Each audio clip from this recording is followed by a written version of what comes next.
Vamos orar então? Senhor Deus, muito obrigado, Pai. Muito obrigado pela tua graça, pelo teu amor. Obrigado pelo teu Espírito Santo, Pai. Eu lembro de um livro que eu li há muito tempo atrás, chamado Bom Dia, Espírito Santo. E obrigado, Deus, porque o Senhor nos deu o Espírito Santo. E o Espírito Santo é a terceira pessoa da Trindade do Senhor. E nós podemos até dizer bom dia, Espírito Santo, por causa da intimidade que nós temos com o Senhor. Mas essa intimidade, ela não atropela o respeito. Por isso nós queremos com temor, com muita reverência, estar diante da tua palavra, estar diante da tua presença, pedindo que o Senhor venha tocar em nossos corações, que o Senhor venha falar conosco, Senhor. Que olhando para a tua palavra, nós possamos encontrar muitos erros, não na tua palavra, mas em nós.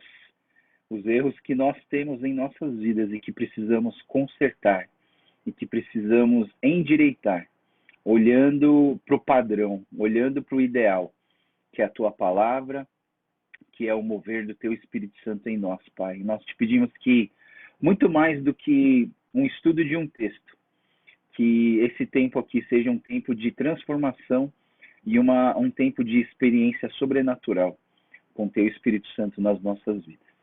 Te agradecemos e colocamos as nossas vidas nas tuas mãos diante da tua palavra e nós te pedimos e oramos tudo isso em nome de Jesus. Amém. Muito bem. Bom, pessoal, isso aqui, na verdade, estava falando, né, é um sonho que eu tinha, que eu ainda não tinha realizado, né, que é fazer o estudo do Pentecostes com o livro de Atos, olhando para essa perspectiva do Espírito Santo. Eu fiz isso sozinho, né, mas eu nunca fiz isso com a igreja. Eu sempre quis fazer isso com a igreja, né, para a gente estar junto, caminhando nessa pegada de querer conhecer mais e, principalmente, de experimentar o sobrenatural de Deus, tá? O capítulo de hoje ele é bem grande, ele tem 47 versículos. A gente vai estudar ele em 3 blocos, né? Vamos ler o texto inteiro e depois a gente vai andando pelos blocos, tá? Chegando o dia do Pentecostes, estavam todos reunidos num só lugar.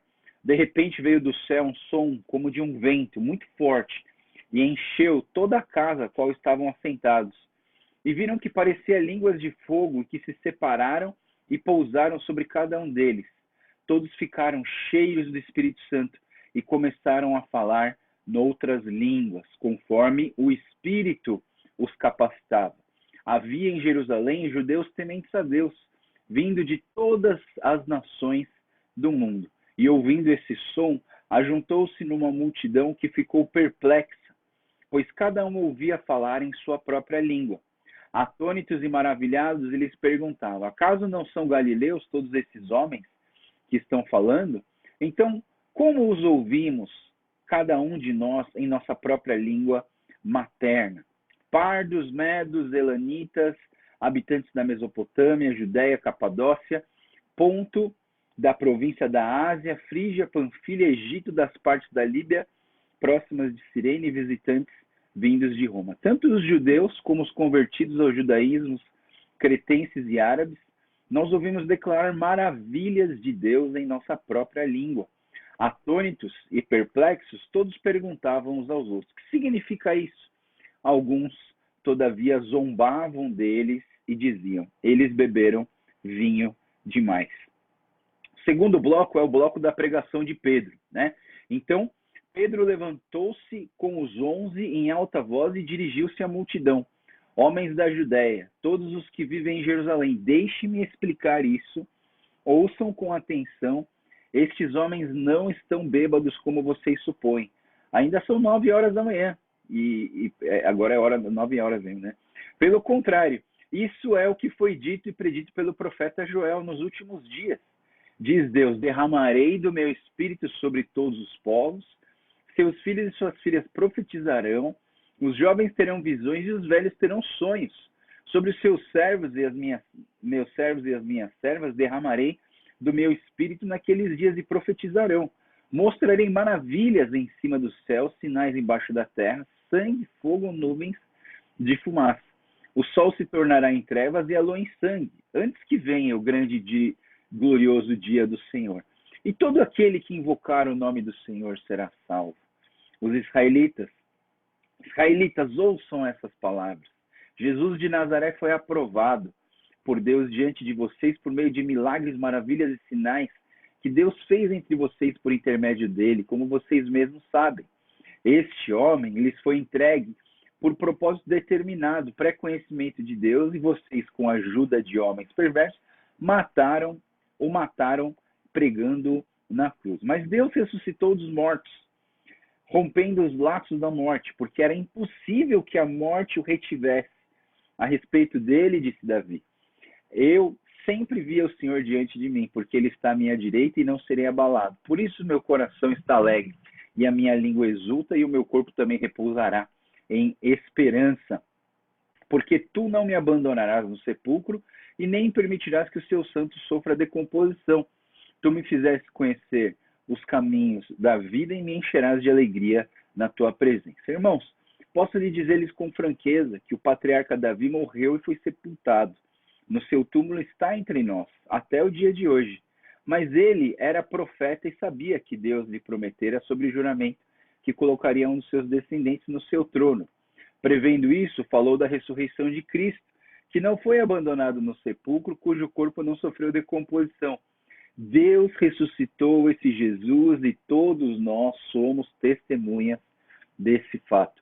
Exaltado à direita de Deus, ele recebeu o Pai, o Espírito Santo prometido, e derramou o que vocês agora veem e ouvem, pois Davi não subiu aos céus, mas ele mesmo declarou, o Senhor disse ao meu Senhor, senta-se à minha direita até que eu ponha meus inimigos como estrado para os meus pés. Portanto, que todo Israel fique certo disso.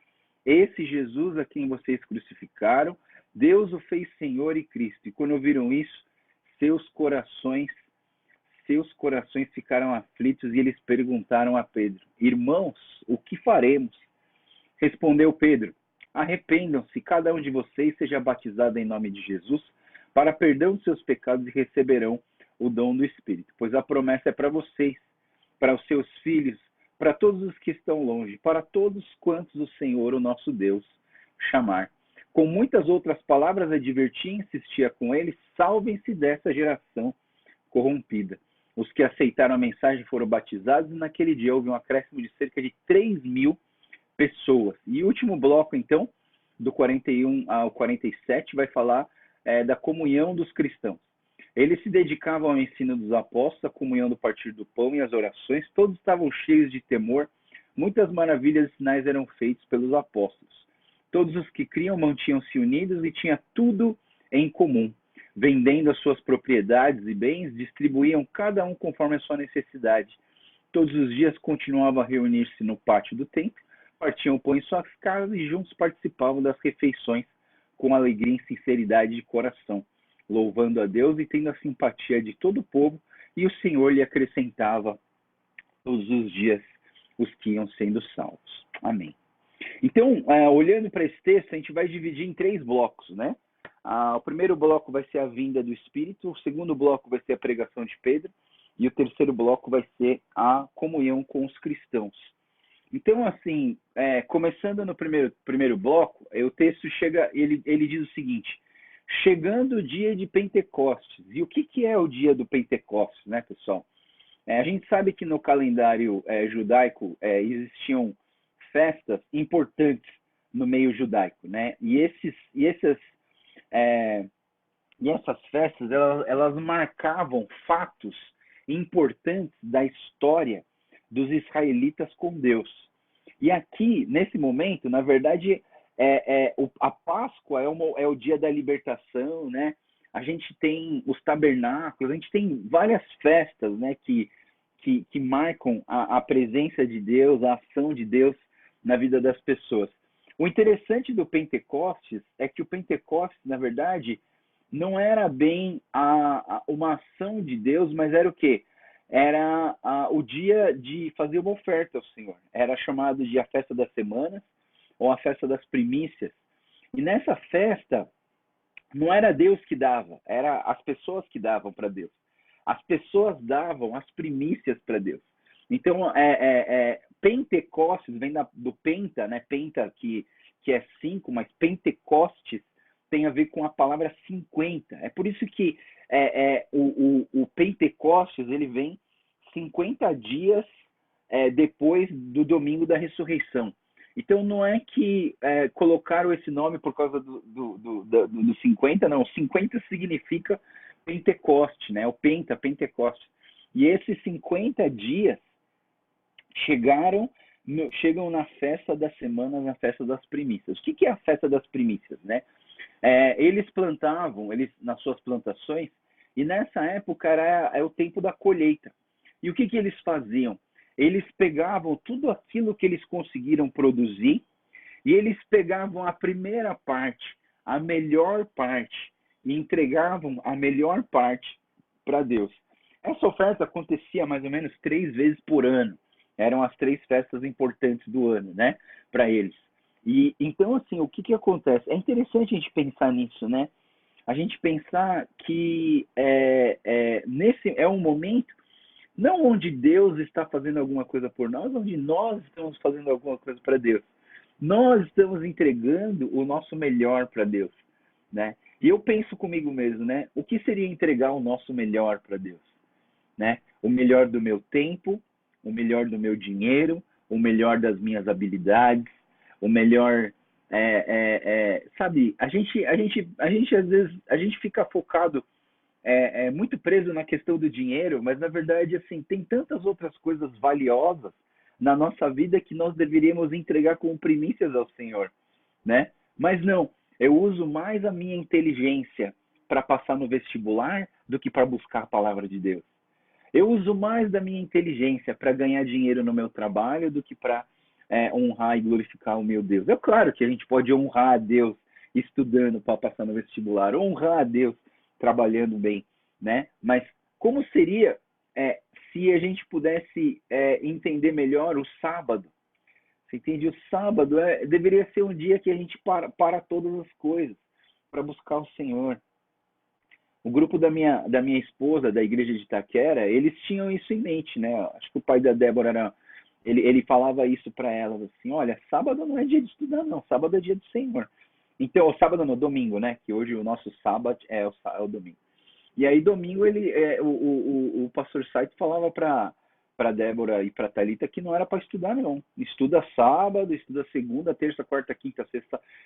Todos os dias pode estudar, no domingo não. Domingo é dia do Senhor, né? E era interessante, né? Que tinha um grupo de, sei lá, umas seis pessoas, jovens desse grupo, e eles se comprometeram e fizeram isso. Eles não estudavam de domingo, né? Eles não estudavam de domingo, eles se dedicavam para Deus no domingo. E o mais interessante, claro que não vamos fazer uma regra, né? Mas todos esses 6 ou 7, todos eles entraram na USP. Todos eles entraram na USP, né? E passaram no vestibular e passaram na USP, né? Então, assim, eu não estou querendo trazer isso como regra, mas eu estou querendo que a gente possa pensar em nossas vidas. O que nós estamos entregando como primícias ao Senhor? O que, né? E eu penso, né, que eu aprendi com a igreja coreana a entregar o melhor do meu sono, né? Porque se você faz uma reunião de oração às 5:30 da madrugada, às 5:30 é o melhor sono, né? Aquele soninho que você dá uma abrida no olho assim, aí você fecha de novo assim. É o melhor sono que tem, né? Mas é o sono que eles entregavam para Deus, para começar o dia buscando ao Senhor, né? Então o Pentecostes tem a ver com tudo isso. E o Pentecostes, como eu falei para vocês, né, é aquilo que a gente dá para o Senhor com primícias. Mas olha só que interessante, durante todo o Velho Testamento, a atitude foi mais das pessoas para com Deus, mas nesse dia, ixi, tem alguém mexendo, nesse dia, é interessante que o Pentecostes foi o Pentecostes do Senhor. Por quê? Porque foi Deus que deu as primícias para nós agora, né? Ele já tinha dado Jesus Cristo e agora, no dia de Pentecostes, ele está enviando o Espírito Santo para as nossas vidas, né? E assim, esse Espírito Santo é algo que Deus dá para nós, né? Então, esse dia do Pentecoste no Novo Testamento é marcado pela vinda do Espírito Santo. E aí aqui a gente vê algo sobrenatural acontecendo, né? De repente veio do céu um som como um vento forte, encheu toda a casa na qual estavam assentados, e viram que pareciam línguas de fogo, e separaram e pousaram sobre cada um deles. Todos ficaram cheios de Espírito Santo e começaram a falar em outras línguas. Isso aqui, pessoal, é uma experiência sobrenatural, né? Você escutar um vento impetuoso que vem do céu e enche a nossa casa é uma coisa que a gente não vê todo dia, né? Aparecer línguas de fogo que se separaram e pousaram sobre a cabeça de cada um é uma coisa que não acontece todos os dias, né? Todos ficaram cheios de Espírito Santo e começaram a falar em outras línguas. Não é algo que acontece todos os dias, né? Então, o que eu penso, pessoal, eu também não é para se fazer uma regra, né? Eu não penso que a nossa oração é Deus, eu quero o sobrenatural, eu quero que apareça língua de fogo na minha cabeça, eu quero falar em outras línguas, né? Eu acho tão engraçado gente que pede para falar em outras línguas.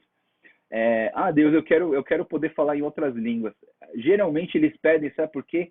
Para não precisar fazer curso de inglês, para não precisar fazer curso de japonês, né? Poxa, que pensamento mais egoísta, né? Que pensamento mais egoísta. Mas aí eu ia economizar dinheiro. Pensamento egoísta de novo, né? Pensamento egoísta de novo, né? Por que será que Deus deu as línguas para eles naquela época? Pessoal, imagina que agora, a partir desse momento, que o evangelho seria espalhado pela face da terra, pelo planeta inteiro. Deus precisava de gente que falasse em todas as línguas para que essas pessoas pudessem sair por todos os lugares do mundo pregando o evangelho na língua que eles entenderiam. Você entende? Existe uma razão para isso, né? A gente não está falando aqui daquelas línguas estranhas que os pentecostais começam a orar em línguas, tal, não. Isso aqui é língua de verdade, é língua, linguisticamente falando, é uma língua, né?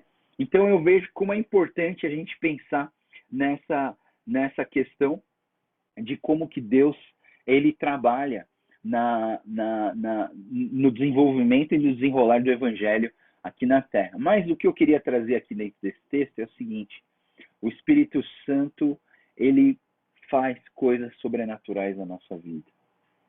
E é algo que eu tenho orado por esse Pentecoste, por esses 50 dias, e eu tenho orado por vocês, eu tenho orado pela igreja, para que a gente possa ter uma experiência sobrenatural com Deus nesse tempo. Não sei como que vai ser, não vai ser fogo, língua de fogo na nossa cabeça, mas eu espero, eu oro, eu tenho orado assim insistentemente ao Senhor que dê uma experiência sobrenatural de Deus na vida de cada um de vocês e na minha também.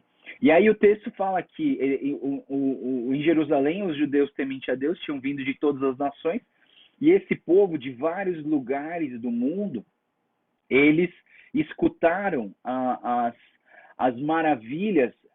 O texto diz assim: nós os ouvimos declarar as maravilhas de Deus em nossa própria língua, né? Então esse bloco ele vai falar que essa língua que eles estão falando não é uma língua que não dá para entender, é uma língua que dá para entender, mas só vai entender quem fala essa língua, né? E é interessante a gente ver essa manifestação, que não é algo assim bizarro demais ao ponto do cara falar uma língua que ele nunca ouviu. Não, ele está falando uma língua que existe, né? E os judeus, eles dizem assim: nós os ouvimos declarar as maravilhas de Deus em nossa própria língua.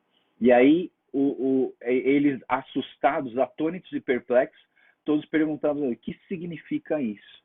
E aí eu queria dizer para vocês uma coisa interessante, né? A ação do Espírito Santo e a ação de Deus nas nossas vidas e na igreja pode gerar dúvidas. E eu acredito que as dúvidas, elas não são pecados. Eu acho que pecado é você permanecer na dúvida, né? E você julgar pela sua própria carne. Agora, ter dúvida, eu acho que todo mundo tem que ter e pode ter, né? Eu tenho várias dúvidas, né?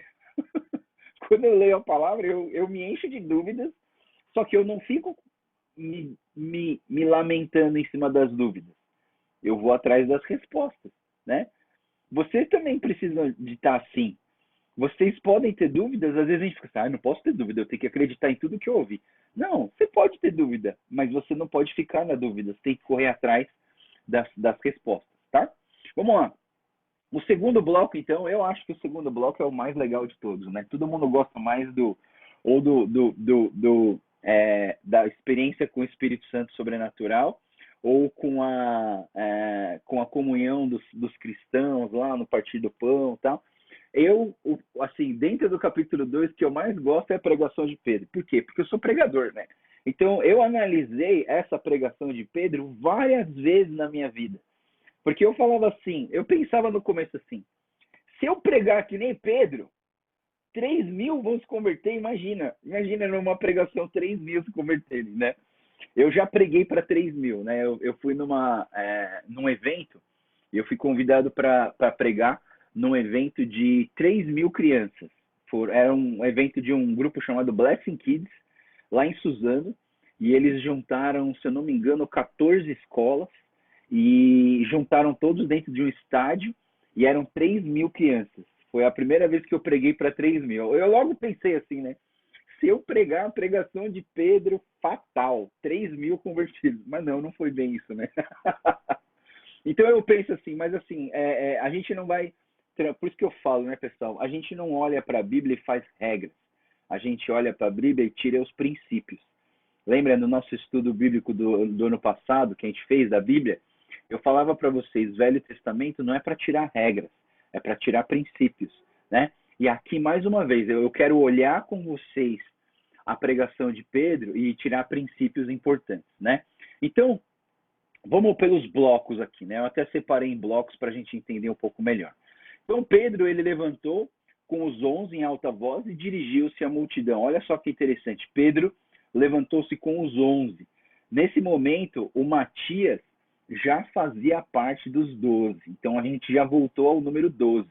Um se perdeu, mas voltou, colocaram mais um, já tem 12 de novo. Então, ele dirigiu-se à multidão, né? Por quê?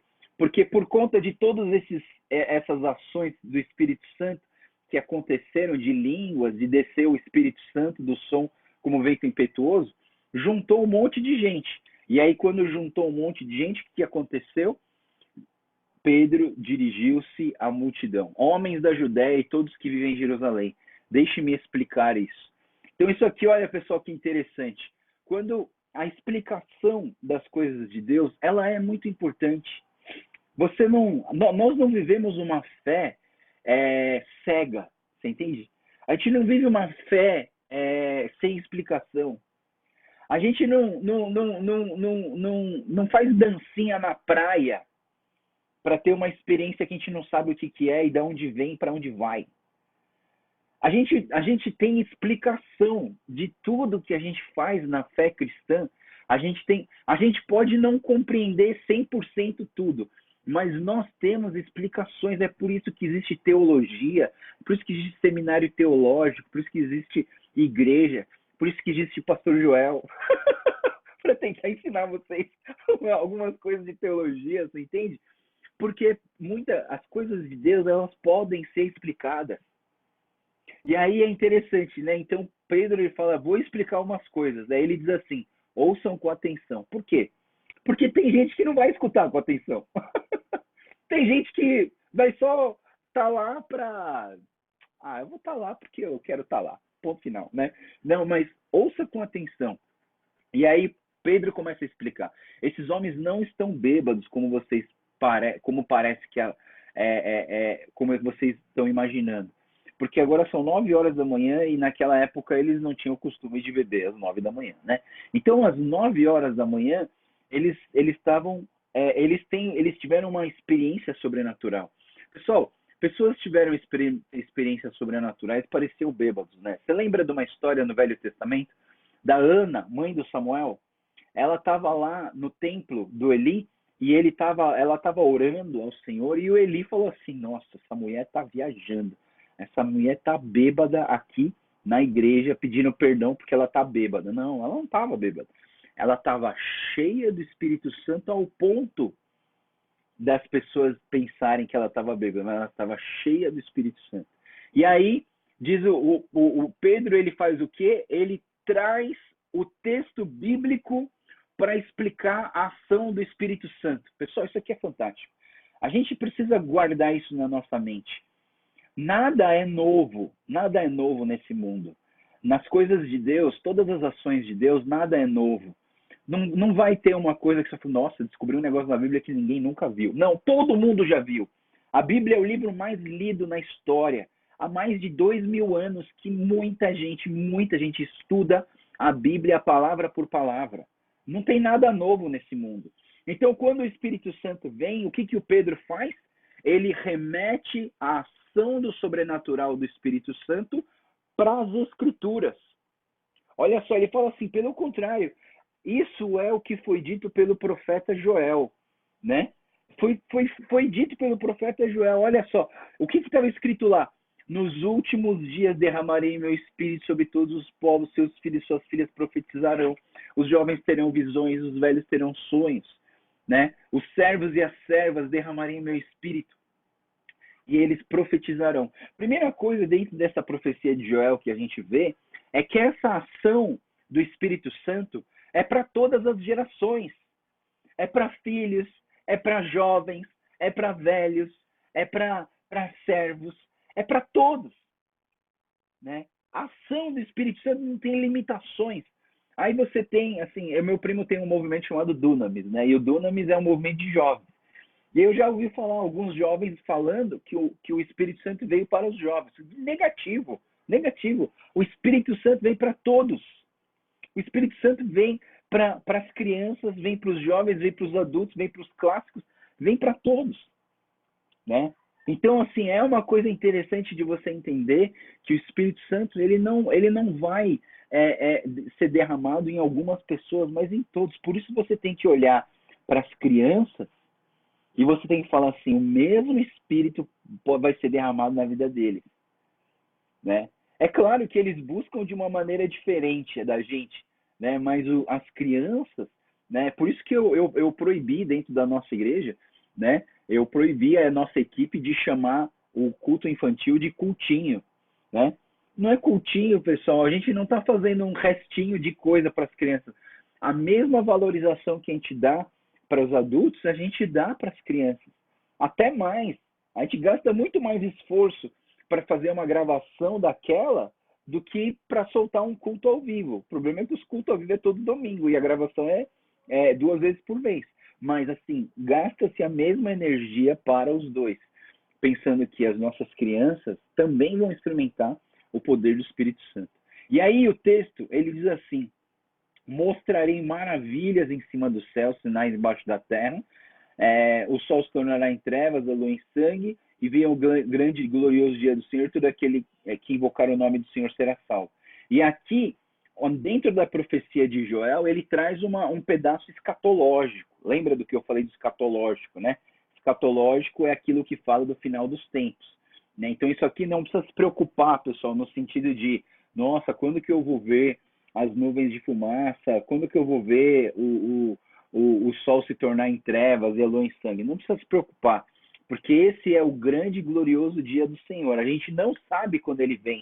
A Bíblia fala que Jesus voltará como um ladrão, no sentido de que a gente não sabe que hora que ele vai chegar, a gente só sabe que ele vai chegar, né? Então, assim, a gente precisa confiar nisso. E isso aqui talvez seja o mais importante para a gente entender dessa profecia, né? E todo aquele que invocar o nome do Senhor será salvo, né? Todo aquele que invocar o nome do Senhor será salvo. Então, existe um lado confessional da nossa fé. Por isso que é tão importante cantar, né? Eu penso assim, né? Qual que é a importância de cantar? Tipo assim, que diferença faz? É gostoso, mas qual que é a importância de cantar? A importância, uma delas é essa. Invoque o nome do Senhor. Invoque o nome do Senhor. E nada melhor do que invocar o nome do Senhor cantando, né? E declarando as maravilhas de Deus. E aí, a gente tem esse pedaço o segundo bloco da pregação de Pedro. Então ele volta para os israelitas e fala, israelitas, ouçam essas palavras. Jesus de Nazaré foi aprovado diante de Deus e diante de você, por vocês, foi aprovado por Deus diante de vocês por meio de milagres, maravilhas, sinais que Deus fez entre vocês por intermédio dele. Então, assim, esse segundo bloco da pregação de Pedro, ele vai falar sobre Jesus. Ele vai falar a importância da vinda de Jesus e a missão de Jesus aqui na Terra. Ele está deixando bem claro, esse Jesus de Nazaré, ele mostrou que era Deus através dos seus milagres. Esse homem, Jesus, foi entregue por propósito determinado e pré-conhecimento de Deus, e vocês, com a ajuda dos homens perversos, mataram pregando na cruz, né? Então, assim, é importante, dentro da pregação, que nós possamos encontrar o problema dentro de um texto. Pessoal, eu não sei se eu já falei isso para vocês, mas sempre que você tem uma pregação, você precisa encontrar 3 coisas dentro de uma pregação. Você precisa encontrar o problema. Qual é o problema dentro desse texto? Você precisa encontrar a graça, né? Como que Deus age dentro da sua graça em cima desse problema. E você precisa encontrar a missão. Olhando para esse texto, como que eu posso transformar isso aqui em algo prático na minha vida? Então, sempre que eu prego, sempre que eu vou escrever uma pregação, eu penso em 3 pontos importantes dentro da minha pregação. Aonde está o problema? Aonde está a graça? E aonde está a missão? E nessa pregação de Pedro, você vê essas 3 coisas importantes. Qual que era o problema aqui no texto na pregação de Paulo, de Pedro? O problema é esse. O problema é que Jesus foi entregue por nós. E nós, na nossa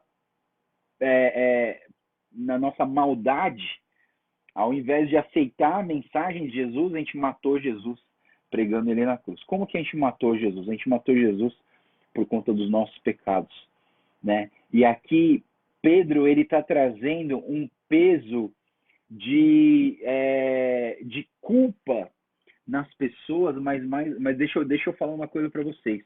Esse peso de culpa nas pessoas não está sendo feito por um homem. Esse peso de culpa está sendo feito pelo Espírito Santo de Deus através de Pedro. Porque lá em João você vê que o Espírito Santo ele vem para nos convencer do pecado, da justiça e do juízo. Então o Espírito Santo está falando através de Pedro para tocar no coração dessas pessoas. Aí ele continua dizendo assim, mas Deus ressuscitou dos mortos, rompendo os laços da morte. E a respeito dele, disse Davi, eu sempre via o Senhor diante de mim, porque ele está à minha direita e não serei abalado. Por isso meu coração está alegre, minha língua exulta e meu corpo também repousará na esperança. Porque o Senhor não me abandonará no sepulcro. Ou seja, Jesus, através da palavra de Davi, dizia que ele não ficaria no sepulcro, que ele ressuscitaria, né? Então, assim, esse segundo bloco, o Pedro ele está concentrando na obra e na missão de Jesus aqui na Terra e na revelação da perversidade do pecado da humanidade. E aí, no terceiro bloco da pregação de Pedro, ele traz aqui a ideia trazendo o Velho Testamento, trazendo o patriarca. Por quê? De uma certa maneira, pessoal, a gente está falando aqui com judeus que vieram para Jerusalém celebrar as festas tradicionais do Velho Testamento.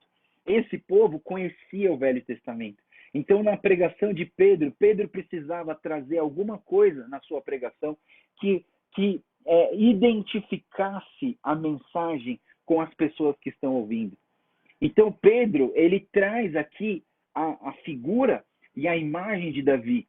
Ele falou, o patriarca Davi foi sepultado, e o seu túmulo está entre nós até o dia de hoje. Ele era profeta e sabia que Deus prometera sobre julgamento e colocaria um dos seus descendentes no trono. Prevendo isso, falou da ressurreição de Cristo. Então, o que ele fez? Ele trouxe Davi para que as pessoas se identificassem com a mensagem, e aí ele trouxe de novo Jesus Cristo para dentro dessa ideia, para falar sobre o ponto mais importante, o evento mais importante, o evento que muda o rumo da história do ser humano, que é a ressurreição de Cristo. E aí ele fala da ressurreição, que ele não foi abandonado no sepulcro e não ficou em decomposição, mas Deus ressuscitou esse Jesus e nós somos testemunhas desse fato. Ele está sentado à direita de Deus e ele recebeu o Pai, do Pai do Espírito e do Espírito Santo prometido e derramou o que vocês agora veem e ouvem. Então, assim, essa frase ela é muito interessante, né? Porque eles tinham acabado de experimentar o derramamento do Espírito Santo. E as pessoas estavam olhando tudo isso e o Pedro está falando, ele derramou o que vocês agora veem e ouvem. Então, assim, veem e ouvem. É interessante a gente perceber que a ação de Deus, ela não é só um sentimento gostoso. A gente vê e a gente ouve. É físico, é palpável, é real. Né? A ação do Espírito Santo precisa ser real. E é por isso que eu penso, Deus, eu fico orando, Deus, eu quero que cada um de nós aqui tenha uma experiência sobrenatural com Deus, para que os olhos vejam, para que os ouvidos ouçam. Pois Davi não subiu ao céu, mas ele mesmo declarou, o Senhor disse ao meu Senhor, senta-te à minha direita, até que eu ponha os inimigos debaixo dos meus pés. Portanto, todo Israel fique certo disso, esse Jesus a quem vocês crucificaram, Deus o fez Senhor e Cristo. E agora, depois de tudo que eles viram da vida de Jesus, do sacrifício de Jesus, da morte de Jesus na cruz, da ressurreição de Cristo, do derramamento do Espírito Santo, Pedro ele fala mais uma vez, esse Jesus a quem vocês crucificaram. Porque todas as pessoas precisavam entender a raiz do problema, a raiz da missão de Jesus aqui na Terra, que era morrer pelos nossos pecados. E aí olha só a reação das pessoas.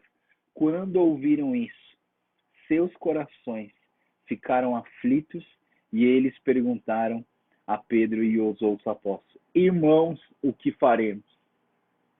Pessoal, quantos de nós, quando nós reconhecemos o pecado nas nossas vidas, quantos de nós entramos em desespero de falar assim, Jesus, e agora? O que eu faço? O que eu faço?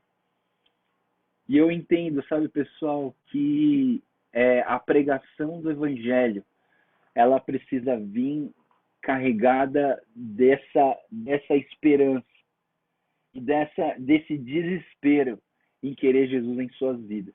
E aí Pedro responde para eles, ele diz assim, arrependam-se e cada um de vocês seja batizado em nome de Jesus Cristo para perdão dos seus pecados e receberão o dom do Espírito Santo. Pois a promessa é para vocês, para os filhos e para todos os que estão longe, para todos quantos o Senhor, o nosso Deus, chamar. E aqui a gente vê que dentro dessa pregação de Pedro, ele convida as pessoas ao arrependimento de João. Mas não fica só no arrependimento de João, fica também no batismo de Jesus Cristo e no receber do dom do Espírito Santo.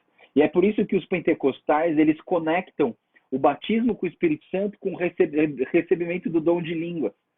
É por causa desse texto aqui. Mas não necessariamente o Espírito vai te dar o dom de línguas estranhas. Ele pode te dar outros dons. Ele pode... E o que é um dom, né, pessoal? O que é um dom? O dom é diferente do talento. O talento é algo que você consegue fazer. Você estudou para ser professora. Você tem o talento de trabalhar nessa área. Né? O talento é algo que a gente desenvolve nas nossas habilidades ou algo que a gente gosta mais e faz melhor. O dom é quando Deus derrama poder sobre o seu talento para você abençoar outras pessoas. Isso é dom. Então, assim, o dom pode ser colocado na sua forma de pregar, o dom pode ser colocado na sua forma de servir as pessoas, o dom pode ser colocado na maneira com que você ora pelas pessoas, com a maneira com que você oferta generosamente para as pessoas que precisam. Você entende, pessoal, que o dom ele é um poder do Espírito Santo derramado em cima dos nossos talentos para benefício do reino de Deus e das pessoas. Né? Então, não necessariamente esse dom precisa ser o dom de línguas estranhas. Mas sim, eu preciso me arrepender dos meus pecados, eu preciso ser batizado em nome do Senhor Jesus Cristo para o perdão dos meus pecados, e eu vou receber esse dom do Espírito Santo. Né? Então é interessante a gente entender que essa promessa de Deus é para todos nós, todos aqueles que são chamados pelo Senhor. E o texto diz assim que com muitas outras palavras, o Pedro ele advertia as pessoas e insistiam com eles. Então, resumindo todas as muitas palavras que Pedro estava falando, resumindo, a gente chega nisso. Salvem-se dessa geração corrompida. Ou seja, nós precisamos nos posicionar e nos colocar diante de Deus e falar: Deus, me salva, eu quero ser salvo, receber a salvação do Senhor. E os que aceitaram a mensagem foram batizados, e naquele dia houve um acréscimo de cerca de 3.000 pessoas. Imagina, pessoal, numa igreja que você prega no final de semana e no outro final de semana já tem mais de 3.000 pessoas reunidas no mesmo lugar, né? Meu sonho, um dia eu chego lá.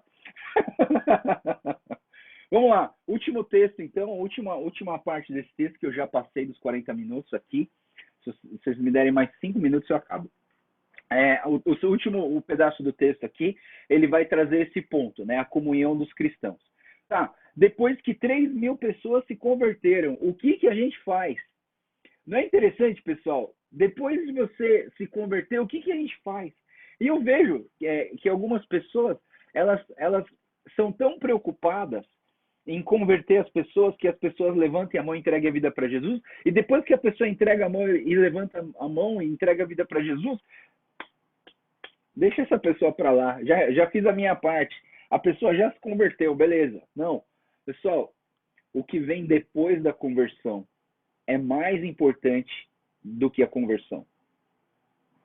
Eu não estou falando que a conversão não é importante, tá, pessoal? A conversão é importante. Sem a conversão você não entra no reino. Mas muito mais importante do que a conversão é o que vem depois da conversão. E aí eu digo para vocês,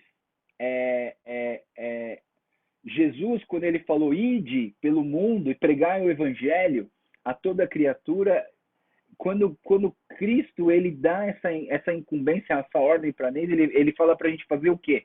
Convertidos ou discípulos? Discípulos, na verdade. Jesus fala: vão e façam discípulos. Jesus não fala: vão e façam as pessoas levantar a mão para entregar a vida para Jesus. Não. Jesus fala: vão e façam discípulos. E como que a gente faz discípulos? E aí que esse texto ele traz essa chave para nós. Eles se dedicavam ao ensino dos apóstolos. Primeira coisa que a gente precisa para fazer discípulos: nós precisamos estudar a palavra de Deus. Segunda coisa, eles tinham comunhão. O que é comunhão? Comunhão, eu penso, é comer junto, é passar tempo junto, é conversar, é servir junto, é servir na igreja junto, é caminhar junto, é tirar dúvida junto, é buscar Deus junto, é participar dos eventos junto. Comunhão. Né? Quando a gente teve a vigília da Páscoa, foi um negócio tão legal ver as pessoas, estar com as pessoas, conversar com as pessoas. Comunhão. Segunda coisa, partir do pão. O partir do pão não é só comer junto, né? O partir do pão é dividir aquilo que a gente tem com os outros, né? Às vezes a gente fica muito preso nessa ideia de vamos juntar para comer. Não, quando a coisa mais legal de comer, eu acho, né? Uma coisa mais legal é quando você vê que a pessoa tem prazer de fazer comida para outra pessoa e a pessoa está se doando.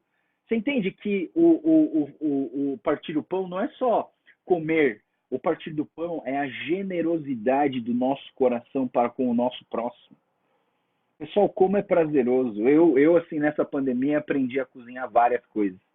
E eu já fico aqui me esperando o dia que eu vou convidar alguém da igreja para vir em casa para eu fazer um frango assado com batatas temperado com molho creme de cebola. Pessoal, eu fico esperando de chegar esse dia. O dia que eu vou convidar alguém aqui para comer uma batata gratinada com linguiça desfiada. Nossa, eu estou treinando isso, minhas filhas que agradecem, né? Então, eu estou treinando isso para quê? Para poder chegar o dia que eu convidar alguém para vir aqui comer o pão junto. E quando eu como o pão junto, o que eu estou fazendo? Eu estou sendo generoso para com as pessoas, né? Isso faz parte do discipulado, isso faz parte do caminhar junto, né? A última coisa que a gente vê aqui, eles dedicavam ao ensino, comunhão, partir do pão e as orações. E as orações é o ponto-chave de tudo isso, né? E todos ficaram cheios de temor e muitas maravilhas e sinais eram feitos pelos apóstolos. Todos os que criam mantinham-se unidos em tudo em comum. A gente vê aqui um senso de comunhão, de unidade nas pessoas. As pessoas estavam preocupadas umas com as outras. E todos os dias continuavam a reunir-se no pátio do templo, partiam o pão em suas casas, junto participavam das refeições com alegria e sinceridade de coração, louvando a Deus e tendo a simpatia do povo. E essa última frase é a melhor, pessoal. Não ficava só nos 3.000 que se converteram. E o Senhor lhes acrescentava todos os dias os que iam sendo salvos. Que Deus possa fazer isso no nosso coração. E tudo isso que eu vejo é ação do Espírito Santo. Dedicar-se ao ensino dos apóstolos é ação do Espírito Santo. Comunhão é ação do Espírito Santo. Partir o pão em generosidade é Espírito Santo. As orações é no Espírito Santo. E tudo o que aconteceu aqui foi o Espírito Santo. Nós possamos orar e pedir o Espírito Santo que nos ensine todas essas coisas. Feche os seus olhos nesse momento e comece a orar. Comece a orar diante desse texto da palavra de Deus. Comece a orar dizendo assim: Espírito Santo, eu quero pregar como Pedro. Espírito Santo, eu quero me dedicar ao ensino dos apóstolos, à comunhão, a partir do pão, às orações. Espírito Santo, me ensina a falar com poder para que as pessoas possam se converter e ser tocadas pelo teu poder. Espírito Santo, me dá uma experiência sobrenatural com o Senhor. Eu não sei o que vai acontecer, mas Deus, eu peço, Espírito Santo, que o Senhor me dê uma experiência sobrenatural, poderosa com o Senhor.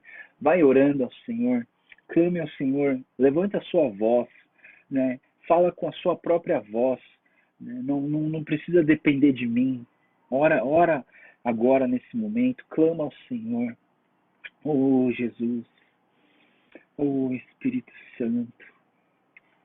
Oh, Espírito de Deus, desce sobre nós, derrama sobre nós, Pai, do teu Espírito, da tua graça.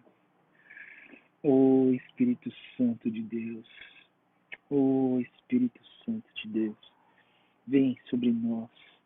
Vem na casa de cada pessoa que está aqui ouvindo essa devocional. Oh, Espírito Santo de Deus, derrama, Senhor, do teu poder.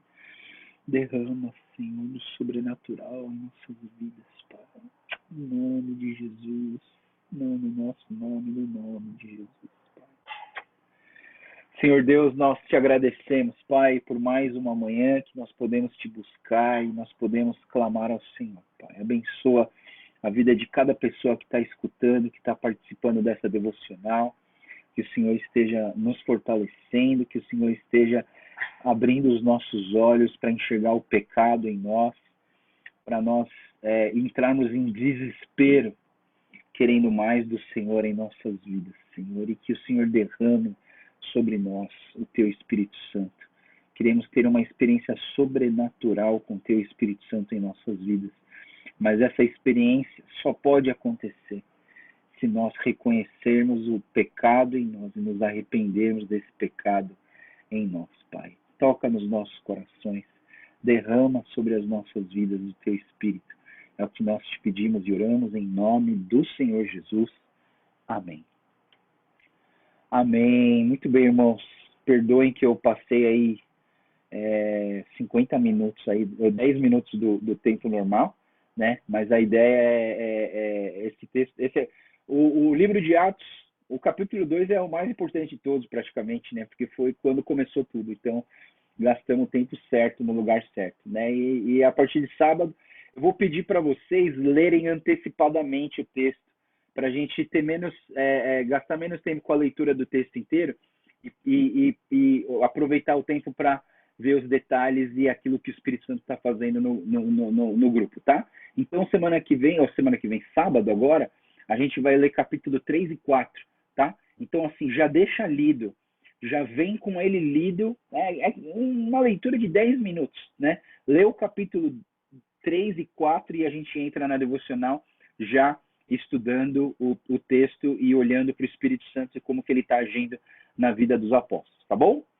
Beleza, pessoal. Deus abençoe. E se você tiver dúvida, manda para mim no WhatsApp e eu vou responder para vocês, tá bom? Deus abençoe. Tenha um ótimo dia. A gente se vê sábado.